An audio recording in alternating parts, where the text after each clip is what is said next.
코로나19 확진자 수가 감소세를 이어가고 있어서 일상에서 엔데믹에 대한 기대가 높아지고 있는 요즘에 갑자기 전 세계에서 퍼지고 있는 원숭이 두창으로 혹시나 또다시 팬데믹이 오는 것은 아닌가 하고 걱정을 합니다. 원숭이 두창은 흔하지 않은 인수 공동전염병으로 인류가 퇴치한 두창, 마마, 또 천연두로 불리는 두창과 유사한 질병입니다. 인류를 공포에 떨게 했던 천연두는 두창 바이러스에 의해서 감염이 되고 그에 따라 발생하는 급성 발진성 질환을 말합니다. 한때 전 세계적으로 전체 사망 원인의 10%를 차지할 만큼 무시무시한 질병이었습니다.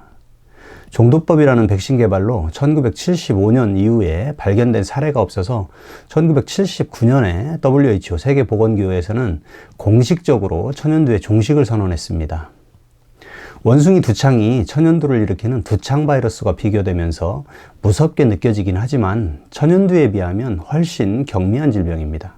세계보건기구는 원숭이 두창이 24일 현재 19개국에서 237건의 확진 및 의심 사례가 보고되었으며 이는 충분히 억제할 수 있는 수준이고 또 변이가 나타날 가능성은 크지 않다고 발표했습니다. 코로나처럼 팬데믹으로 갈 가능성은 아주 약하다는 말입니다. 하지만 우리가 자라보고 놀란 가슴 소뚜껑 보고 놀란다고 코로나에 지친 지금 많은 분들이 궁금한 소식일 수밖에 없습니다. 그래서 오늘은 아프리카 풍토병으로 일부에서만 발생하던 감염이 이례적으로 세계 여러 국가로 확산된 원숭이 두창에 대해서 이야기합니다.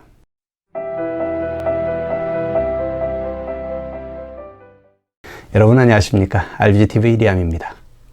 원숭이 두창은 1958년 원숭이만 감염되는 질병으로 처음 확인되었고 인수 공동 감염병으로 그러니까 사람에게도 감염이 되는 사례는 1970년도에 콩고에서 처음 발생했습니다. 대체로 성인은 가볍게 앓고 지나가기 때문에 문제가 없지만 어린이나 면역 저하자, 임산부에게는 위험할 수 있는 것으로 알려져 있습니다. 원숭이 두창은 밀접 신체 접촉이나 피부 접촉을 통해 전파되고 드물게는 밀폐된 공간에서 공기 감염도 가능한 것으로 알려져 있습니다. 그동안 주로 중서부 아프리카에서 발생하여 카메룬이나 중앙아프리카공화국 또 콩고 민주공화국 등에서 예전부터 풍토병으로 자리 잡은 바이러스 질환입니다. 그래서 그동안에는 아프리카 발생 지역을 여행한 여행자 사이에서나 드물게 감염이 보고된 질환이었습니다. 그런데 최근 들어 유럽과 미국, 중동 등 전 세계적으로 급속히 퍼지면서 문제가 되고 있습니다. 40여 년간 지역을 벗어나 이처럼 퍼진 것이 처음이기 때문입니다. 유럽에서 열린 2차례 광란이 파티에서 발생한 사건인 것 같다고 WHO 고문은 말합니다. 그 파티는 스페인과 벨기에에서 개최된 동성애자, 양성애자 파티에서 확산되었다는 가설이 유력하다고 봅니다.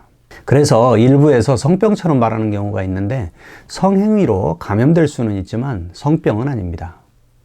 원숭이 두창에 감염되면 발열, 두통, 임파선염, 피로감 등 천연두와 유사한 초기 증상이 나타납니다.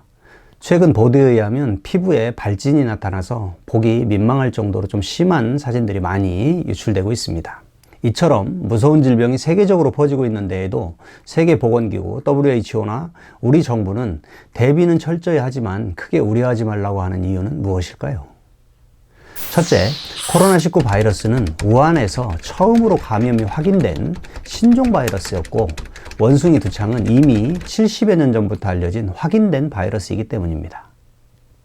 두 번째로는 천연두 백신이 원숭이 두창에도 85% 이상의 효과를 나타내기 때문에 사실상 백신이 있는 것과 같은 효과가 있기 때문입니다.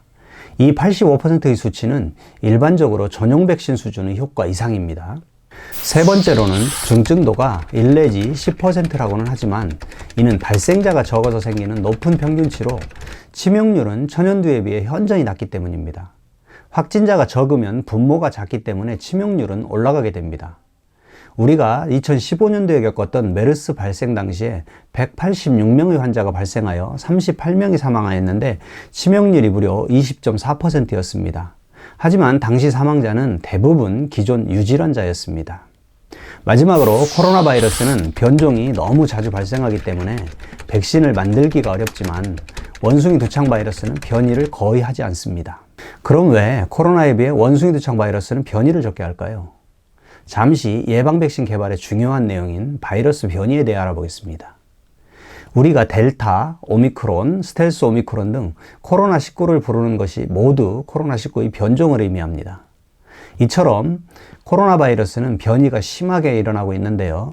변이가 자주 일어나 변종이 생기면 천문학적 비용을 들여서 어렵게 백신을 만들어도 무력화될 수 있기 때문에 만들기도 어렵겠지만 제약사들도 꺼리게 됩니다.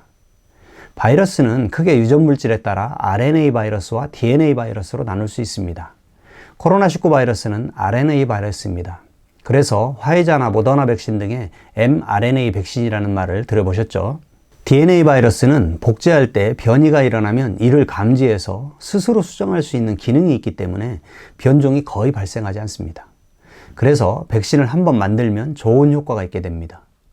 원숭이 두창 바이러스는 이 DNA 바이러스입니다. 반면 RNA 바이러스는 변이가 생겨도 스스로 수정하는 능력이 거의 없기 때문에 변이가 1000배 이상 높게 발생합니다.